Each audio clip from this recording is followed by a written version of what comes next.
Welcome to Knocking to 10, the podcast for go-to-market leaders scaling from 0 to 10 million and beyond. I'm John DiLoretto, founder of Knock2. Each week, I sit down with founders, operators, and go-to-market leaders to pull back the curtain on what's fueled their success and the hard-earned lessons they've picked up along the way. New episodes drop weekly. Subscribe to follow along. Welcome to Knocking to 10, tactical chats with go-to-market leaders scaling software from 0 to 10 million and beyond. Today's guest has led 4 major go-to-market pivots, built enterprise machines, and just joined the global payroll rocket Plane. Joining me is Mark Pinard, head of marketing at Plane, formerly known as Pilot.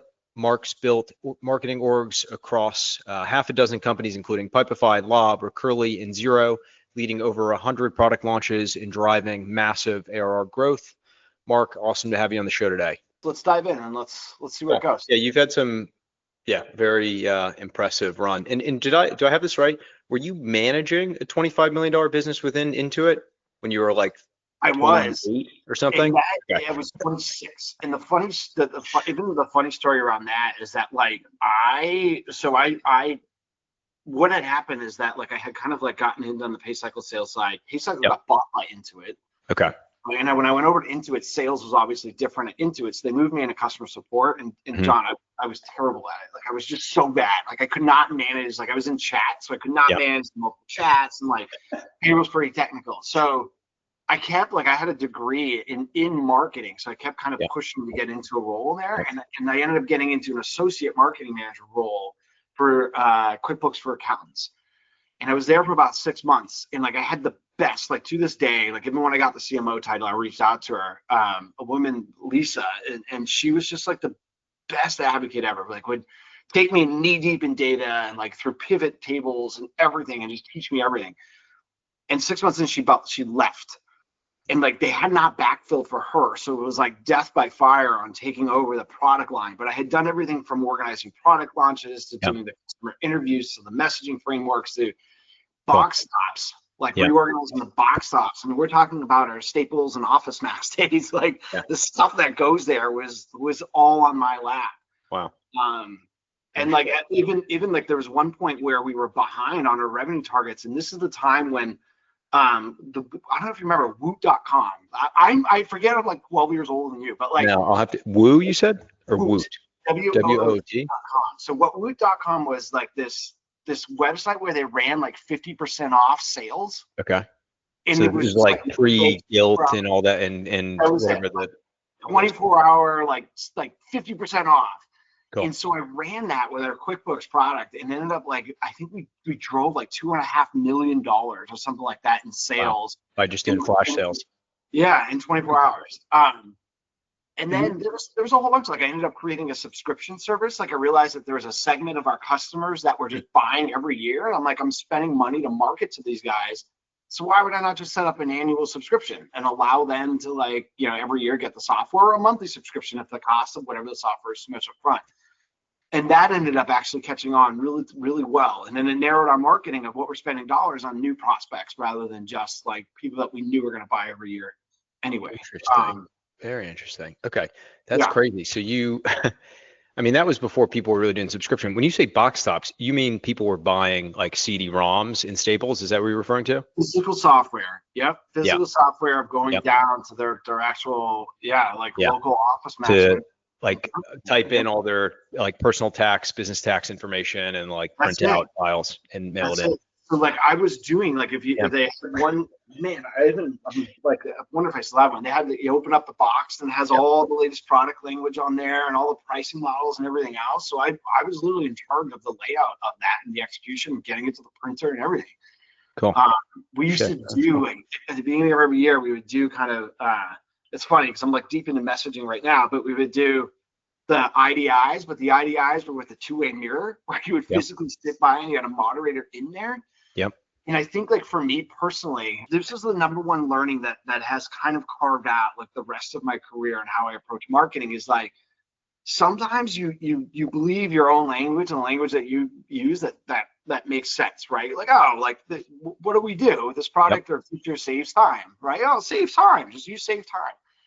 And we would present this in front of a group of accountants, and no kidding, it was like swear words and like FUs of like, you know nothing about my business. Don't tell me you're going to save me time. Like, blah, blah. And I was like, okay, like this is really interesting. And this is when you were through the two-way mirrors you're talking about, or whatever? Yeah. Windows. And so the moderator would like dig into like, why is that such language that is like such a turnoff? And they're like, it's marketing language.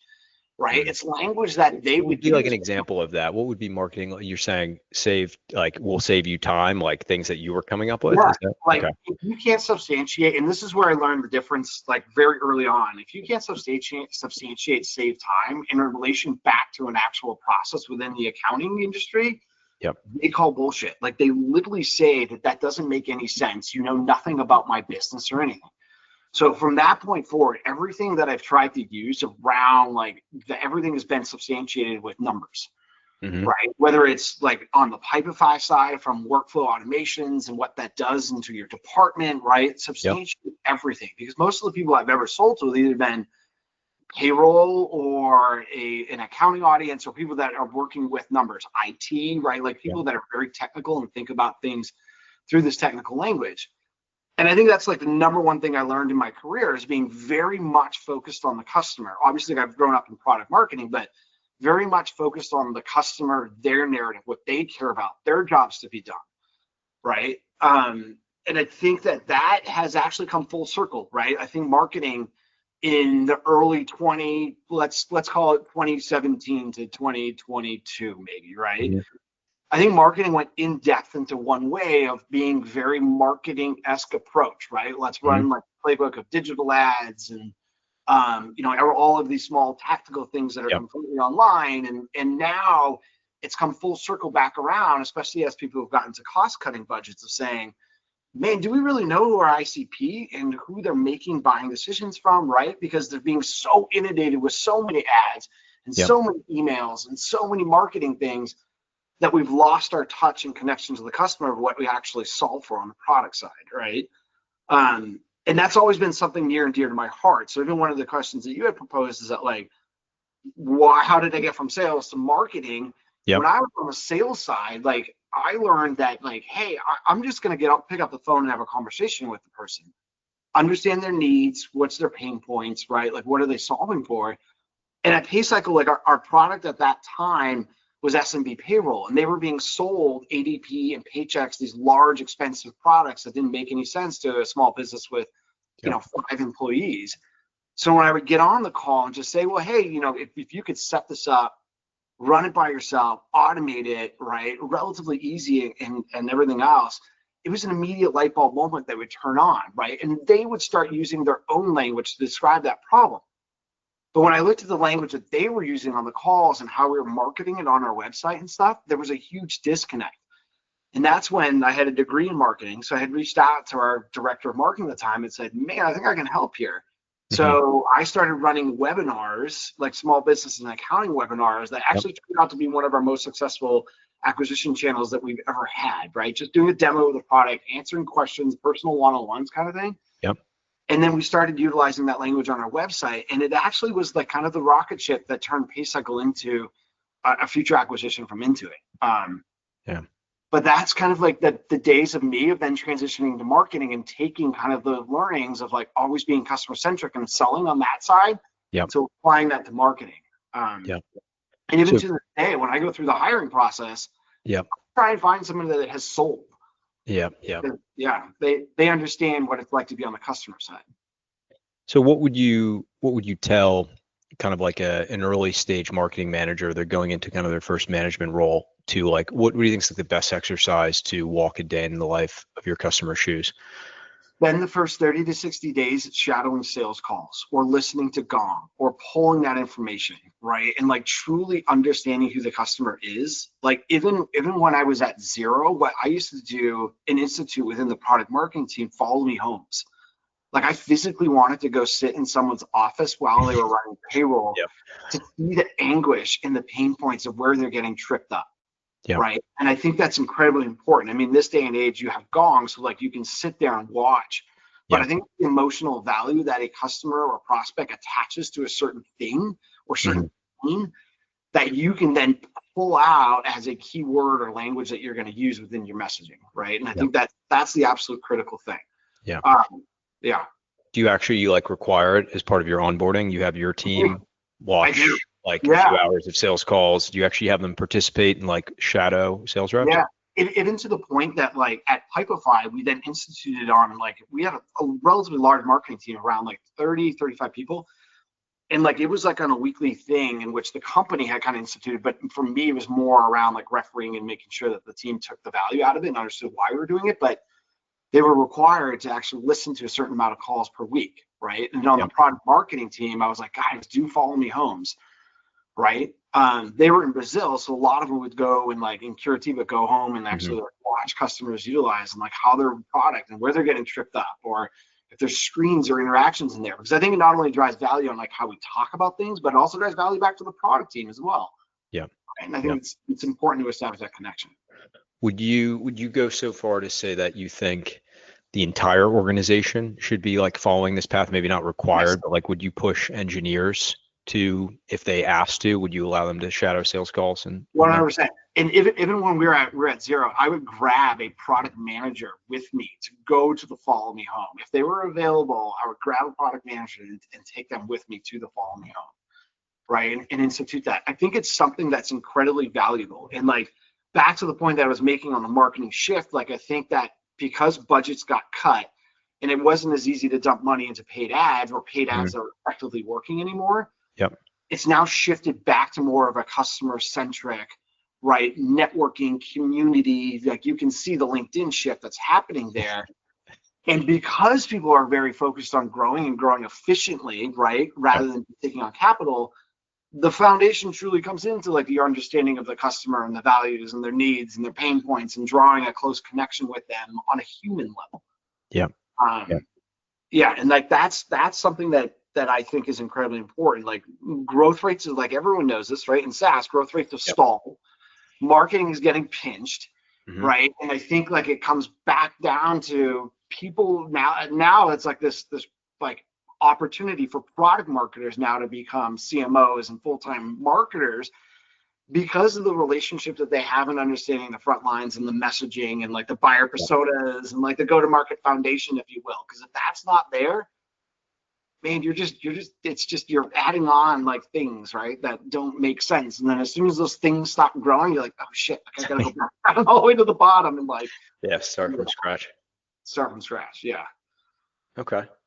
Okay, cool. Well, so we covered a lot already. Maybe what we do is we can move on from the pay cycle piece, but it sounds like really, I guess the key thing for you, that unlock, was you found a really talented manager to work for in the early days. And that's what kind of created a pathway for you to like accelerate your learning really early on, and then be thrust into managing like a really significant size business at, you said 28, 26?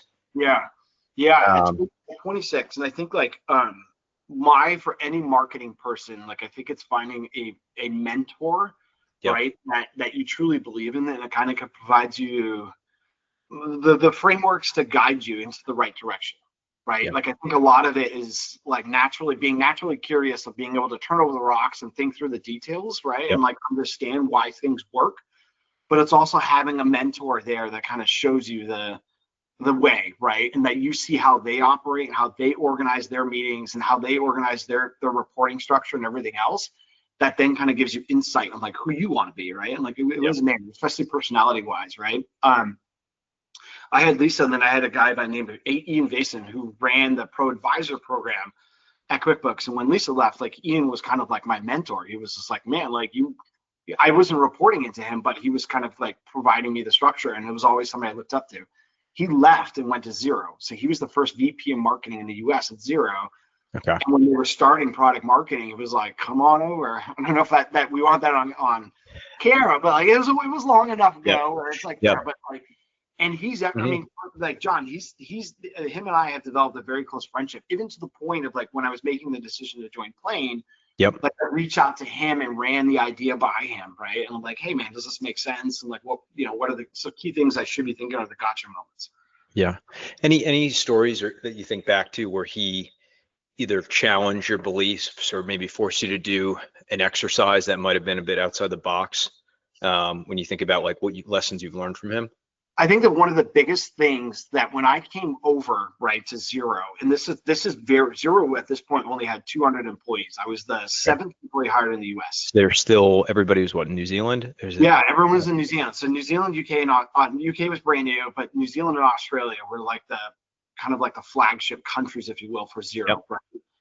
And at that point, Ian, I was only probably a couple months after Ian, maybe a little bit more, but when I came over, he was just like, what you're going to see is that New Zealand's going to want to lift and shift what they've already done to be successful in New Zealand. And he's like, I push you to challenge that. I push you to take your learnings from what you know at Intuit and know about the market and who we're selling to, and challenge that go-to-market strategy and figure out things differently. And like that was kind of the seed that he pushed there, that I just want, if they're going to push that on you, make sure that that's the right direction, because, you know, didn't tell me wrong, yes or no. But when I started looking through their strategy, they were basically taking that accountants had already adopted technology and were utilizing, like Xero is 100% online. And I use online because that's literally, we're talking through the data of online versus desktop, right? Yep. And Intuit was still making a ton of money off of their desktop software. So they had launched QuickBooks for QuickBooks Online, but it was a mess. Sure. Right, it worked with the same experience and everything. So like, all right, that's fine. Let's just keep pushing desktop. Like that's money. Yep. People are comfortable with it. Line share of the revenue, I'm sure. 100%. So like when we looked at the adoption of online, especially within accounting firms, it just was not there at all. So they were laggards compared to like what was happening in New Zealand and Australia, where they already made the shift. They understood it. They were revamping their practices. So one of the biggest things I did is that I had started together like a thought leadership process of like telling accountants of the value of going online and how this changes them from like, you know, tax crunchers to financial advisors, and the value of working with your SMBs on a regular basis. And even the switch from like regular, like just pricing at the end of the year or pricing per project to value-based pricing, from hourly billing to value-based pricing, and the value of that. And I ran like a webinar. I can't remember the guy's name right now, but he was the leading thought leader. I think he was like a Harvard professor, right, of like running the value-based pricing thought process and everything else. And I reached out to him totally on a whim. This guy's gonna either charge me, you know, 20 grand to hop on a webinar or anything else. And he was the friendliest man I've ever talked to. And he was like, oh yeah, I'd love to. We had 2,500 people that registered for this webinar. It was like the leading thing to kick off like Xero's presence in the US. And from that point forward, we had just beat the drum of like, hey, there's a change coming in a different way to kind of manage your practice. And that was kind of like the mold that really got the ball rolling. And Ian was literally just planted the seed, put the thought in my head of the direction of what to challenge. Yep. And that was the thing that kind of actually was the spark plug for Xero getting off the ground in the US. Yeah. It seems like you've had a lot of success at multiple stops with running effective webinars. What to you, when you think of kind of like first principles behind a webinar, like what defines good success in a webinar? What's the right approach? Like where have you seen where you've gotten to get like an exponential return from it? Yeah, I think it's like choosing a topic, again, like you're going to notice, like I keep covering back on the thing, but truly understanding your customer, right, and the pain points that they have and the needs and what's relevant to them in the industry. Like if you're involved with them, if you're following on LinkedIn, if you know the content they're sharing, if you know the things they're talking about and how that's in relation, that then connects you back to like a topic that you know they're going to want to learn more about, right? And I think it's truly understanding whatever that topic is.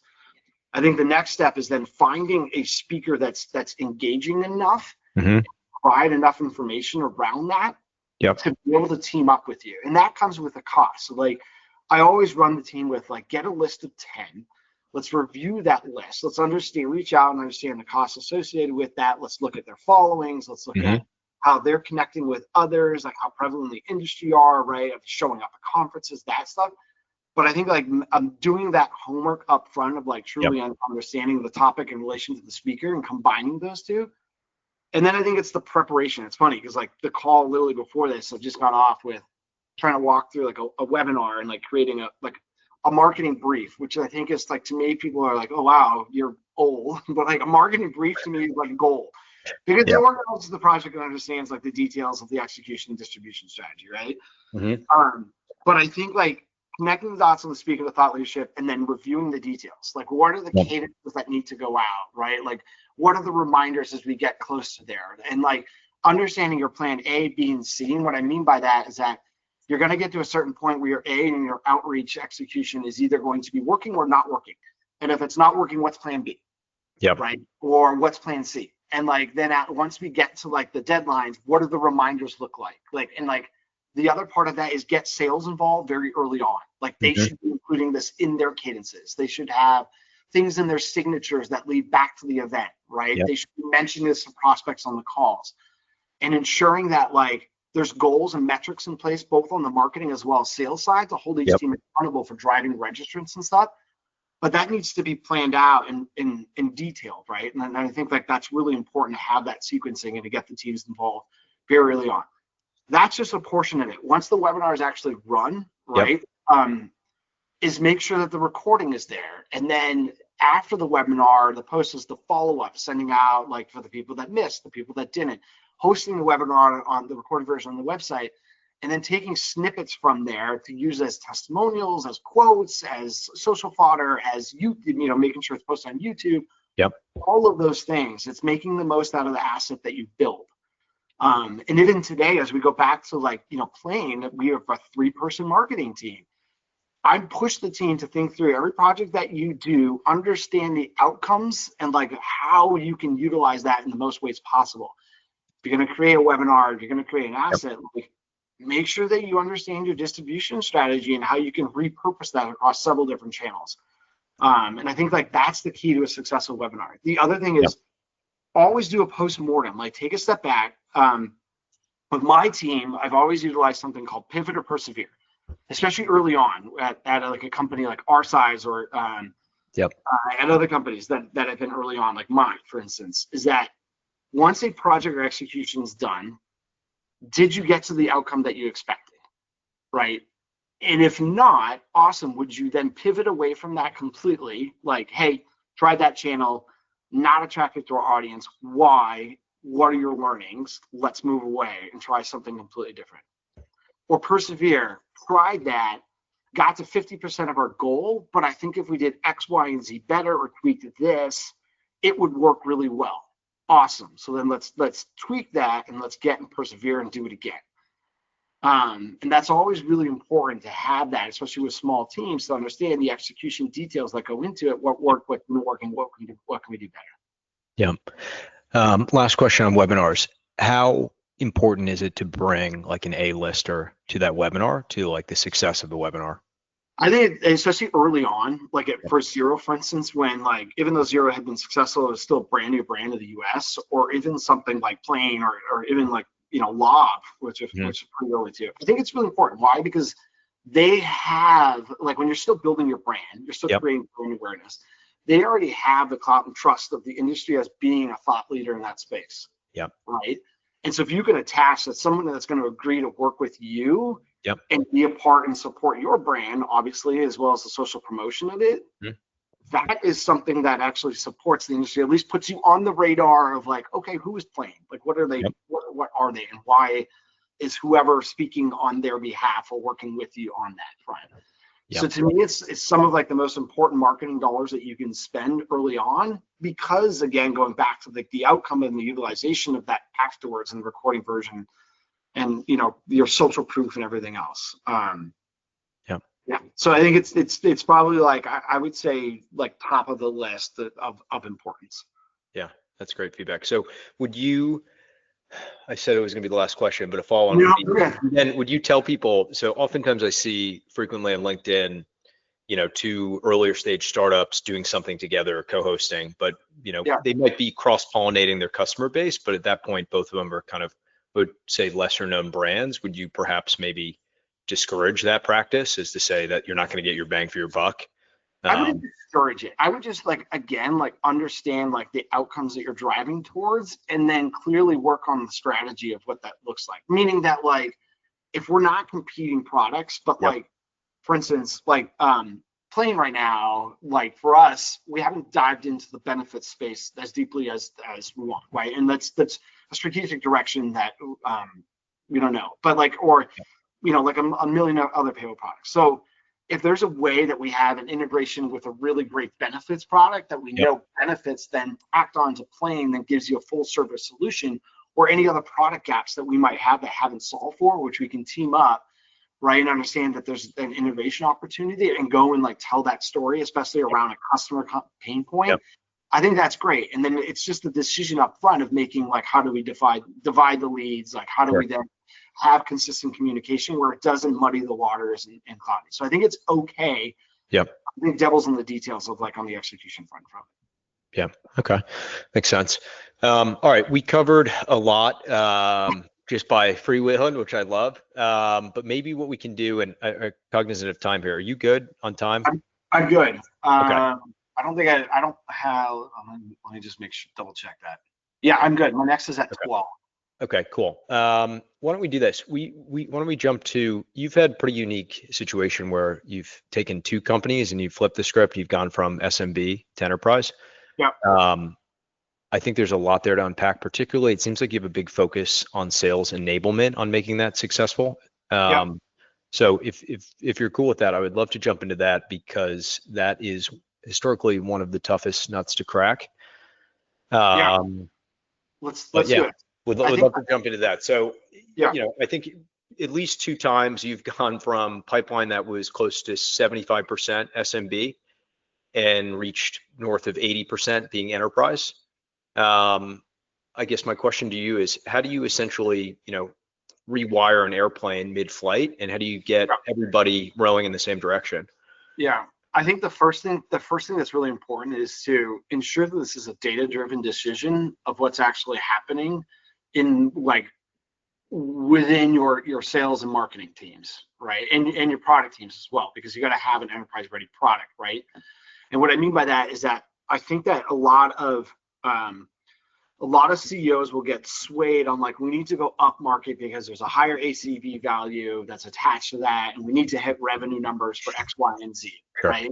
And that's their excuse for going up market. Whereas the product marketing brain in me challenges that and says, like, do we have, or first of all, like, what's our balance of like enterprise customers today, right? And are they successful on the actual product itself, or are there large feature gaps, or is our product team getting swayed to billing one-off features that are filling these gaps and stuff like that, and that's the only reason they're happy? So doing the homework of truly understanding like your enterprise level customers and the success that they're having on your platform is incredibly important. Okay, so you feel you need to have existing customers in market who are having success. I mean, you have to, right? Yep. I mean, you have to, because like I think that that's the first point of like signing X, Y, and Z, and like why they made the buying decision to go with you, and like understanding all the way back from the sales path to the marketing path that attracted them to where you're going, and what your product solves for them, gives you some insight into like what our go-to-market foundation would look like if we were to turn the ship. So would it be fair to say that even without investing a lot of intentional product or engineering resources in building sort of enterprise features, you should feel some natural pull with your existing product that maybe wasn't designed from enterprise? And if you're already getting that, and even if there are feature gaps, but enterprises still want the product, or you're getting traction, that is a positive signal. 100%, right? And then even like the work that, like Recurly is a good example of this. The work goes back to then looking at your product roadmap and understanding directionally of some of the functionality that they're building, right, in order to get you up to the enterprise level, or things that you feel as new features of functionality that you could launch and utilize as fodder as you start to move the ship over to an enterprise, right? Yeah. But having enterprise customers and the logos that are associated with that already kind of gives you skin in the game, right? Like for instance, Recurly very early on had Fubo TV and Sling. Like they were two of the biggest, you know what I mean, streaming providers that were in the space. Like they were carving out the niche before everyone even knew that, like, you know, the rest of this even existed, right? So like that we already had the logos, right? So like it's like, okay, so like we've got the logos there, and if you look back at the accounts, they were super successful. They were utilizing our product in a manner today that made sense.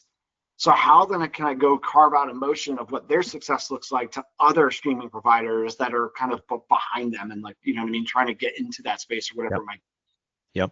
And for me, then you take as like, if you know that you've got the product market fit and can fulfill the needs of an enterprise level business, well, then you look at the sales motion in itself, right? Because then it's an enterprise sales motion that requires, hey, there's more seats at the table, there's more decision makers that are involved. Yep. And like, how are we selling that today? And if your sales team is set up as ticket takers and not having more discoveries and in-depth conversations, then that motion on the enablement side needs to change. Yeah. Right. And like the biggest thing for me has always been having like a sales leader that is then believing in that motion and stuff and can move to that direction too. Sorry, go ahead. No, I was gonna say, because it's interesting, because in both these roles, you were the marketing leader, you were not the VP of sales or CRO, and yet I wasn't even the marketing leader. I was the product marketing leader at that point, right? And like product, and the benefit of that is like product marketing. Sure. And this is why I think like product marketers make successful marketing leaders, is that product marketing sits at the intersection of product, customer success, sales, and marketing. Right. So it's my job really to kind of look at like the market and our inside customers and drive that information from all of the teams and make strategic decisions and then help push the go-to-market motion. And I actually think that gave me a leg up, because it like I was able to kind of connect the dots of what I was seeing both across data and what was happening on the front lines and the messaging of the different teams. And I think most organizations, when they're trying to do this, everyone's kind of siloed. And this is why, like, there's one question in there, what connects the dots between them is that, like, marketing is running on its own, sales running is on its own, products doing its thing, customer success is doing its own thing. But there's never like a centerpiece in there that's kind of like the hub and spoke model, right? There's no hub that's kind of connecting the dots on how each one of these teams is telling the story and, like, you know, and incorporating that. And I think that's the key. So product marketing, from a leadership perspective, I was able to go to sales and say, hey, we've got more enterprise contracts. Our ACV seems to be going up. Our go-to-market motion on the marketing and how you guys are selling needs to change in order to support that and to go up market, right? So then we started working on looking at, like, hey, who are the seats at the table when it came to the Sling deal?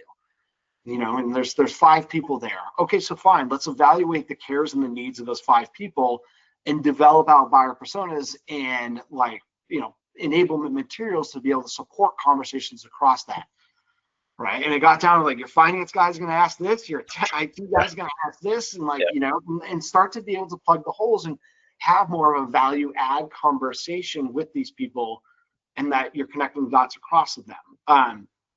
The biggest fallacy that I think when happening is that it doesn't happen overnight. Like, this is a cultural shift that takes quite some time. And depending on the size of the organization, like, you really kind of adopt and got to cross your T's and dot your I's and look out for, like, where the pitfalls start to happen. But it's multiple layers of training, it's multiple layers of creating new content and go to market. Your sales deck is going to completely change, right? And then even on the marketing side, it's like sometimes a complete website revamp. It's a review of your brand. Like, how does that, your tone of voice, right? To that audience might be a lot more technical. So, like, you can't be as playful as you probably were in the past. So it's a complete shift. And, like, I think underestimating how long that shift takes is probably the greatest thing that, if I could ever look back, that's the thing that, like, I would like upfront with the executive team outline of the steps that take there, but really be clearly on the communication of, like, how long this is going to take. Yeah. So it sounds like your advice would be, if you are a recently hired product manager, or product marketing manager, don't wait for the VP of sales or CRO to come to you. Go to them and start proactively pushing for changes and for, you know, investment and enablement, and don't wait for, you know, sales to figure it out and come to you. You need to be proactive. That's it. And that's the biggest, like, life lesson I think for anyone that I've ever hired, both from a product marketing person, is being proactive is the key to your success. Yeah. Right. Like, if you see something in the world, if you see something, say something. Like, don't hold it back, but, like, stick your neck out, because I think that's the way that I've always advanced my career, especially on the product marketing side. But be very data oriented. I mean, you know this, right? If you're going to go talk to a CEO, you gotta have a storyline and data to back up what you're going to say and what the reasons why. And, like, truly understand the depth of that. and then present that information, because there always is going to be a why, or why do you think this? If that's not well thought out, then it's very hard for you to articulate a strategic strategy change or move. Yeah. Did you keep one foot in SMB land in both those companies as you embarked into enterprise? Yeah, and that's another thing is to manage and manage well, because it's going to come to a shock if you completely switch your entire digital strategy or go-to-market strategy off of SMB and over to enterprise. You're going to shock the business. Like, you're going to shock your actual like funnel itself as well as your pipeline. You don't want to do that. So it should be a gradual approach. Pipefy was a great example of this. We still ran like a lot of our ads and stuff, even to verticals that weren't necessarily the most, but they were creating at least enough lead generation to keep the pipeline afloat. And then we would, as we started to build up more enterprise at the top of the funnel, we would slowly lean off of that. But even from that experience, what had happened is that, and this is like, there's one question there around like, what would you get tattooed on you if you were, you know, would be communication. And I would probably get it across my forehead, because your funnel is going to also, the look and feel of your funnel is going to greatly shift, right? And like the one metric that I would love to throw into the trash is your MQL. Why? Because if you're an SMB based company, you're gonna have a bazillion. Your top of the funnel from an MQL perspective is gonna look amazing. You're like, oh, we got 50,000 leads this month. As you start to march towards enterprise, right, and provided by selling into an IT audience, you're then gonna start to see that top of the funnel get very much smaller. You're going up market to smaller businesses, requiring more touches, more communication. So you're gonna start to see your funnel. But it's important to actually then look at the bottom of the funnel, like what's turning into opportunities, and then most importantly, pipeline and revenue. Right. But also like the communication, that if we're selling into larger businesses, the conversion metrics takes more time. Right. And like, you're going to start to see that pay off, like, but it's going to take, you know, more time. Did you feel you needed to bring in like new personnel to implement those changes, or just to get people on board with the idea of these are different types of metrics, sales cycles, et cetera? Or is it something that you're able to sort of coach into? I think from at Recurly, no. Like, I think Recurly had gotten a new sales leader that already was in the same mindset of me, of like, hey, developing out more of like a strategic approach of selling to larger groups, and more like getting into the discovery and understanding that deals were going to take longer. So there was already that mindset there on the sales side. At Pipefy was a lot larger organization. And I was like, when we were making the shift, I was in the CMO role. So I think naturally, as part of me stepping into the CMO role, was taking a look at the talent that I had on the team and understanding, like, on the execution side, like, do I have the right people in place? And for me, it was also like, I started with the team, I think about 45. And like looking at just like how that team was executing in general, and then peeling back the layers of like, man, where do we have where can I cut this down? And from that point, I narrowed it down to what I thought, I mean, in my mind, again, first time CMO, so was the three like kind of stool, like legs of the stool, if you will, which was demand generation, product marketing, and content marketing. Right. And then structured underneath them of what they owned, and then layer them into having connecting KPIs, right? Like the OKRs and everything else in the execution side, and understood like how they execute, bringing back in the brief, like project, you know, I mean, utilizing, I think, what would you use Pipefy to manage projects, review prioritizations, right? Review of like how all of the business and the execution is then laddering up to revenue and everything else. So I brought in, one experience, she's absolutely like fantastic leader on the demand gen side. And then like she was able to restructure, and her and I were very aligned on the thinking on the execution side. And she was able to kind of help lead the shift, because she was new, help lead the shift over to enterprise, and the execution and thought process on that, and what it took to put a campaign together at that level. Okay. So it sounds like, you know, you needed a few additional pieces, but functionally, you know, with the right leadership, if everybody's marching towards the same, whether they're OKRs or kind of, you know, goals that you're discussing top down, that you were able to kind of get everybody on board without too much of a change in team structure to go out and hit those targets. Yeah, I mean, we at least at Pipefy had like restructured the team pretty drastically. I think in the past, like it was just they hired heads of anything you can imagine, from like corporate comms to like everything else. It was just but nobody was aligned. Like everyone was running in silos. Like nobody had aligned OKRs. It was just a bunch of, there's a bunch of activity, but none of that activity was connected. There was no like content calendar. There was no like quarterly themes. There was no connection back to product, right? And like, I'm way too OCD, John, where I'm like, no, like it needs to be kind of connected dots in the place in the execution side, right? And like, luckily enough, like I had leaders within the organization that had the same thinking and philosophies as me around that structure. So as I kind of shifted over, like you know, this growth marketing is like, what is growth marketing, right? Like most people like, what does growth mean? Like that's kind of like demand generation. Is it digital marketing? Is it like now it's like revenue marketing, like, right? But like the growth marketing that sat at Pipefy was our digital strategy. Well, like that digital strategy should be connected to demand gen and in support of a distribution, right? So like then moving that underneath our demand gen leader. So basically she had the connection of everything on distribution. She would take the campaign and look across her distribution channels and connect the dots across that would then lead up to the revenue that the campaign was, you know, supposed to drive, and then lead up to the business revenue that marketing is going to drive, right? And then same thing, like as she started to think through her themes, man, I'm going way in depth this, but like we then looked at it in 4 different categories. It was either across brand, customer, product, or demand gen in general, right? And like, what's a brand awareness campaign versus what's driven from product and versus what's driven from a customer perspective, blah, blah. And then the teams would kind of organize like our marketing structure and like what we would be doing on a quarterly basis across those 4 categories. Like how much revenue could we drive by engaging with customers and getting them to X, Y, and Z events? Right? How many customer events would we do? How many customer webinars we do? What are the campaigns that we then utilize for like brand awareness, the top of the funnel, and how much revenue is expected that? Product marketing would then come and like, what are we shipping? Right? How many, and then from a tiered structure, like what's a tier 1, tier 2, like what are we structuring and how much revenue can we tie to that? And then demand gen would be kind of the off campaigns that she would be running to fulfill kind of the rest of the funnel.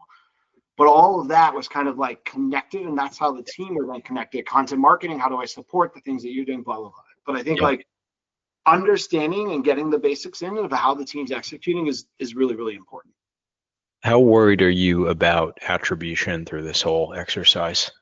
As worried as my executive team is, right? Like I think that at this day and age, and you've seen this, like attribution is kind of it's almost like a swear word, if you will.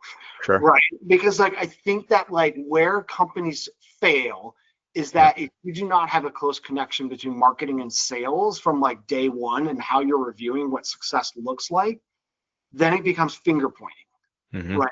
That's marketing, that's sales, and everything else. When I took over the CMO role, my CEO was like, Mark, we don't understand enough about what channel's producing what. So he was kind of like the heavy hand on the top of driving, you need to know attribution reporting and everything else.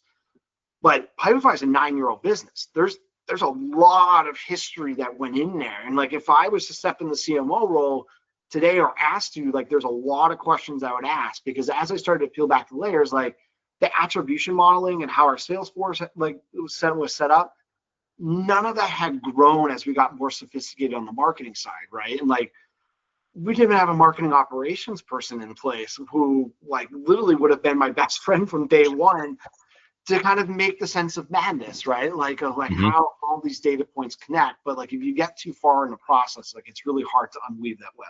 Yeah, that makes sense.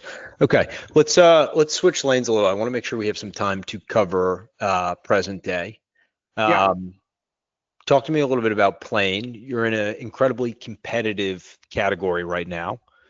You know, so why Plane? Why the team? Like, what ultimately is going to drive them to success?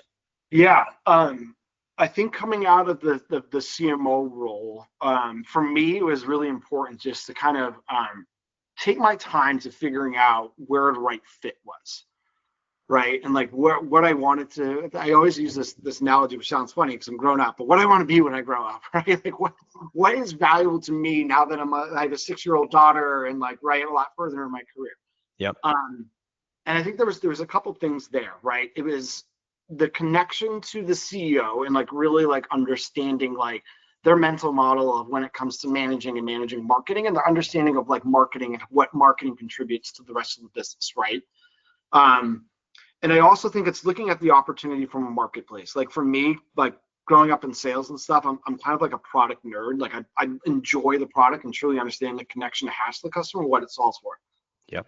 As you obviously like payroll, like has a cool near and dear place to my heart, for better or for worse, right? But it's what I know. I actually know the market quite well. I know the customer quite well, and that. So it is a saturated market, but I think that the way that I look at it is that in small chunks, if you've ever read Peter Thiel's book, 0 to 1, Yep. in small chunks, everyone's gone from 0 to 0.5, 0 to 0.75. Everyone's gone from 0 to 0.1. I don't think anyone's actually gone to 1. And like where I say about that is actually taking a step back and looking at the market from abroad, being very customer centric, providing like the values and the service and understanding what they're solving for and doing things differently, right? And as I started to kind of look at the market, you look at 2019, 17, when like it was basically Deal, Pilot, Yep. and Rippling and I think Remote were like the key players that were massive funding round besides Plane, besides Pilot, massive funding rounds and everything this and all this. And then you've looked at some of these softwares and how they've grown up over the last like 6 years.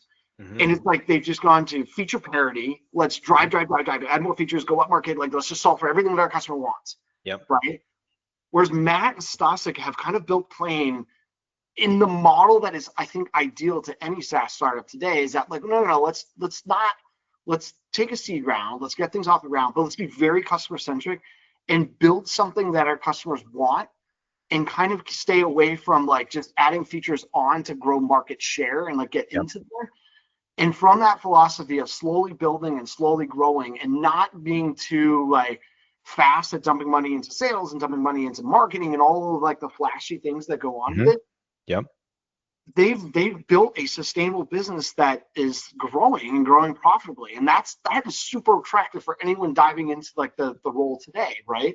Absolutely. When I take a step back and had a deeper conversation with Matt on this, and like the first thing I would ask him was like, Matt, man, like this is a saturated market. Like, what are you doing to build something better? He always had a vision in place of what he was solving for, and it was very customer centric, which is near and dear to my heart. Yeah. And his vision on marketing is that like, I want somebody that can come in, like Matt and Stasek are on the front line. Stasek's still running sales to this day, which is amazing, founder led, right? But they wanted a vision that somebody had the experience of building out kind of that go-to-market foundation of like, who are our buyer personas? What's our ICP? What's the messaging, right? And then build on the brand. And that's what I'm kind of like focused on now, is that like, are we in the right direction? How lockstep is sales and marketing together, as well as customer success and stuff? Yeah. And doing that is the fun stuff, because most companies don't do, a lot of companies kind of build some narrative of that, but it's very light. Get to a growth phase, growth stall, and turn around and be like, well, who's our ICP? Like, we should probably do a little of that go-to-market foundational stuff. And like, they're smart enough to be doing this up front before we start adding on demand gen programs and everything else and scaling. And that's the fun stuff to me. That's what makes it fun. So it sounds like you probably have pretty strong retention rates then. If you are very, you know who your customer is, you're very honest about it. 100%, right? And Matt spends time with him still to this point. Like any customer, like Matt will set up office hours to sit down with a customer and understand their pain points and how they're going through it, right? And I think like as you start to look at the scaling of the business, it's very customer centric of what's best for the customer, right? Like most companies look what's best for revenue. Yep. And like, how do I then feed that like from the customer, whether it's fees or hidden stuff, and like what's going to make us profitable? Matt's always like, man, I would rather not add on additional fees, but add on more functionality that's going to allow them to have an ease of use, or what we call is this kind of influx of Zen when it comes to running payroll, right? Like this feeling of like, I can set it and forget it and not have to worry about it. Yeah. And that's the difference to me, is like, I would rather work with somebody with that vision than me going in. But how I always describe this is me, I get to build instead of fix, and that's exciting, right? That sounds nice. And that's the fun part, right? Like I get to be a part of this, and that's what was truly attractive to me. Yeah. Very cool. Were you there for the rebrand? I was not. So that was prior to me. So like now, I'm kind of going in, and I think like the big thing here is that there are a few years out of it. I think we're about 3 years. 2022 is when the rebrand happened, but we're a few years out. So now we've got enough stabilization where like the rebrand as far as plan is in place. Yep. But I think now it's for us, it's really identifying as we go from, like our current AR to like our next growth stage is truly understanding of like who we want to be and how we want to show up in the world. Right. And like building out like the brand guidelines and our tone of voice and that stuff. Right. And I think like that, again, that's all the fun stuff. Yeah. But now it's like, it's solidifying Plain as a whole and then scaling it. And like, that's kind of like the exercise that I'm focused on right now. Yeah. By chance, do you know the backstory of how they secured the domain plain.com? I do. Matt and I, when we were going through the hiring process, we sat down and had lunch. So like, they had looked at like, so there was another company that had Pilot, right? And like, I think it was like an accounting company or something that was kind of like in the relative space. Sure. And they were a lot further along. And Matt's like, all right, well, we can't keep playing this game at some point. So like, I'll bow out, right? And like, and allow them to have it. So they had done market research and like, I guess they narrowed it down to like 1,500 names, right? Yep. Right? And it was like all over the place. And they couldn't like all of this, like this frameworks and everything they put in place. And they really tried to like reinvent the process to do it. They still got down to something that was like, they still didn't feel comfortable with. And I think like randomly, like between him and Sosik, they were like, hey, what about Plain? Like, let's just go Plain. And they're like, there's no way that they're ever going to have Plain. There's no way that's going to be available. So they actually worked with a domain broker. Yep. And the domain broker was like, man, it is available. And they're like, what are the chances of that? And they wanted like an astronomical amount of money for it. I'm sure. Yeah. And then they went back and forth and they were able to narrow it down to a reasonable price. And like to Matt's point, he's like, I was willing to pay for it. Like that's something that sets us up for future success. So like I was willing to pay X amount of dollars for that when it was available. Sure. Playing the long game and being realistic about what they were building and who they were building it for. And to him, he was like, worst comes to worst, if things don't work out, I can go and resell it. So it feels like a win-win. Okay. So it's an appreciating asset. Yeah, exactly. There we go. Okay. Cool. All right. Let's maybe we'll get one or two quick hot takes and then we'll let you jump. What is something that people are talking about that you think's all nonsense? I think it's like, to me, like if what I described before, it's like the revenue marketing, growth marketing, like all of these different names for things that people are making up. I saw another one the other day. It was like not community marketing. It was oh man, I forget what it was. But like I think people just get too cute and trying to rename the actual class. Community-led growth or ecosystem-led growth or something. Ecosystem, there we go. Ecosystem-led growth, where it's like at the end of the day, it's literally just community, right? It's like creating a community and network, and like understanding the basic principles that go behind that. Yeah. And I think it gets confusing. And I will tell you, as being the job seeker on the other end and looking at some of these things that are in there, it just like you just like understand of people's lack of like understanding of marketing and like the first principles of what marketing needs to do and execute, right? And all these job recs then become these fat things of like, oh, I need you to be community and ecosystem, and like it's just people looking at LinkedIn and understanding the different opinions of other people that get to post on there and like all this stuff. And at the end of the day, it's all same. It's marketing. Demand generation and marketing. None of that is like, don't get too cute with it. Yeah, 100%. 100%. Okay, where can people find you if they want to follow your work? LinkedIn. Like for instance, I think LinkedIn for sure. Like I got onto the content posting and stuff and made it a little bit of a religious thing for me. And then I think as I've transitioned into Plain, I've kind of gotten off it, but I'm going to be back on it, especially kind of trying to lead some of the payroll stuff and carve out a brand and differentiation there. I think it's really important. I think it's really important as far as connecting the community and network. So that's the number one spot for sure. Awesome. Okay. Mark, thanks so much for joining me. That's a wrap for Knocking to 10, and appreciate the time today. Yeah, appreciate you having me, John. This is fun.